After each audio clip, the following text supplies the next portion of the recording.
আসসালামু আলাইকুম ভিউয়ার্স। তো আমি চলে এসেছিলাম দৌলতপুর দারুস সুন্নাহ হাফিজিয়া মাদ্রাসা আটপাড়া উপজেলায়। তো এখানে এই রমাদান মাসের উপলক্ষে পবিত্র কোরআন থেকে চমৎকার কণ্ঠে কোরআন তেলাওয়াত করবে। তা আপনারা না শুনে কেউ যাবেন না। তো ভাইয়া তোমার নাম? মোহাম্মদ নাহিদ। জুরে গো খাইছ সের খাইছ না? জুরে গো। নাম মোহাম্মদ নাহিদ। শুরু করো। আমি ধরছি তুমি কো। أعوذ بالله من الشيطان الرجيم.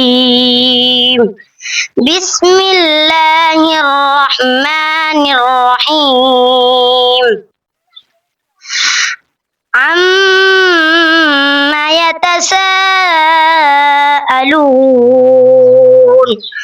عن النبأ العظيم الذي هم فيه مختلفون. صدق الله العظيم.